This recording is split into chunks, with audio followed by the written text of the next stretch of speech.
Bienvenue dans le podcast Changer pour mieux, le podcast qui aide les femmes à aligner leurs aspirations personnelles avec leurs aspirations professionnelles. Je m'appelle Sophie et je suis consultante en accompagnement professionnel. Ici, je parle de carrière seule ou avec des experts et des invités. Si vous souhaitez avoir des conseils, des astuces, des expériences inspirantes pour vous aider dans vos réflexions professionnelles, vous êtes au bon endroit. Bonne écoute! Bienvenue dans cet épisode de Changer pour mieux.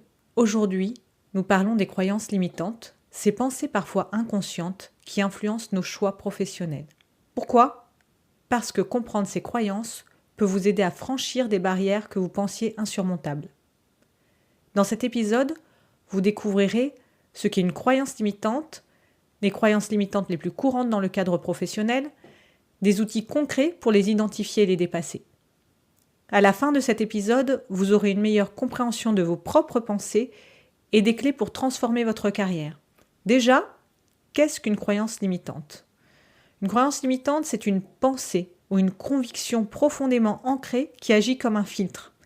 Ces croyances peuvent se former à partir de nos expériences, de notre éducation ou des messages de la société. Elles nous freinent, souvent même inconsciemment, dans nos choix professionnels. Par exemple, on peut penser « je ne suis pas assez compétente pour évoluer ». Imaginez que vous avez des lunettes teintées. Les croyances limitantes colorent votre perception de la réalité et influencent vos décisions, même si elles ne reflètent pas la vérité. Par exemple, j'avais une amie qui pensait ne pas être faite pour l'entrepreneuriat parce qu'elle pensait avoir besoin de la sécurité du salariat, d'autant que ses deux parents étaient fonctionnaires. En challengeant cette idée, en lui montrant qu'il existait des possibilités d'être entrepreneur en étant assimilée salariée, elle a finalement monté son entreprise avec succès. Les croyances limitantes les plus fréquentes se décomposent en plusieurs catégories. Il y a celles qui portent sur nos capacités, où on va penser « je ne suis pas assez compétente ». L'origine de ces croyances limitantes peuvent être des peurs liées à des expériences passées ou à des échecs qu'on a vécus et qu'on n'a pas réussi à surmonter. Il y a des croyances limitantes aussi liées au temps ou à l'âge, où on pense qu'il est trop tard, par exemple, pour changer de carrière. Là, l'origine de ces croyances limitantes vient plus des normes sociales, sur ce qui est acceptable ou pas à un certain âge. Il y a des croyances limitantes sur le succès et l'échec. On se dit, si j'échoue, tout le monde verra que je ne suis pas capable. Voilà, je suis une incapable, si j'échoue, tout le monde le verra. Il y a des croyances limitantes aussi liées au regard des autres. Que vont penser mes amis, que vont penser mes collègues, que va penser ma famille si je fais ça ? Il y a des croyances limitantes aussi liées à l'équilibre vie privée, vie personnelle. Où on se dit, je ne peux pas avoir une carrière épanouissante, réussie, qui gagne bien, et une vie de famille équilibrée. Je suis obligée de faire un choix. Est-ce que, parmi ces différentes catégories de croyances limitantes, vous reconnaissez une ou plusieurs de ces croyances dans votre propre parcours ? Prenez un moment pour réfléchir à ça. Maintenant que vous avez vu les différentes catégories de croyances limitantes, on va voir comment identifier ces croyances limitantes. Une première technique peut être le fait de tenir un journal des pensées.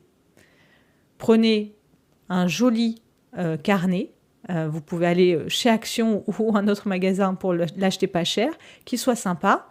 Notez vos réflexions récurrentes et demandez-vous d'où vous vient cette idée. Ensuite, confrontez cette idée, cette pensée, en vous demandant si elle est basée sur des faits ou sur des suppositions.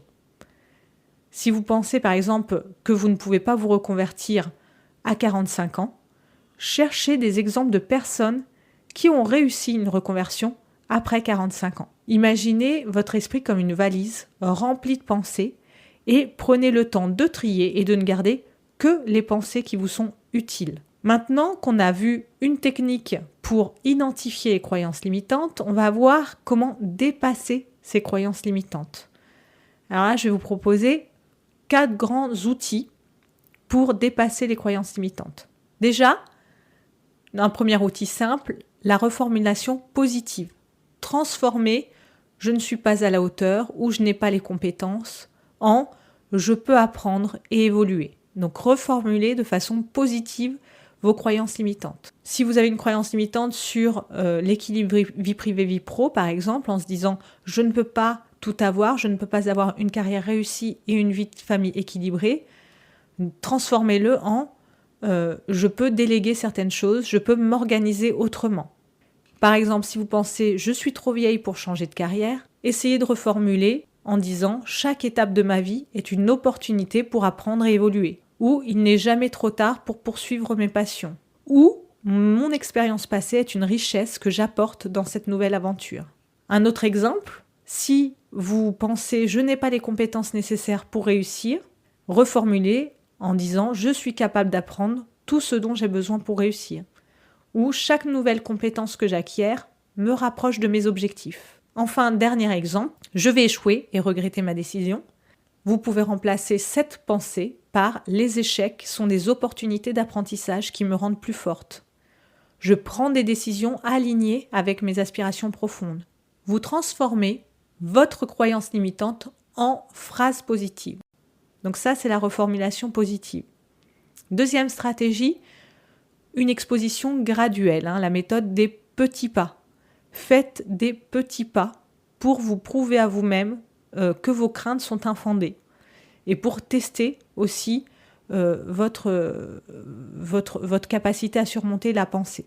Par exemple, si vous avez un projet entrepreneurial, mais que vous avez des pensées limitantes vis-à-vis de ce projet entrepreneurial, faites un petit projet entrepreneurial en micro-entreprise, en vous mettant par exemple en 4/5e pour tester votre projet, tester ses capacités, et petit à petit vous surmonterez graduellement vos croyances limitantes vis-à-vis de ce projet entrepreneurial. Troisième outil pour dépasser les croyances limitantes, vous pouvez vous faire accompagner par un thérapeute, un psychologue, un coach pour explorer en profondeur vos croyances. Donc pensez aussi au soutien professionnel.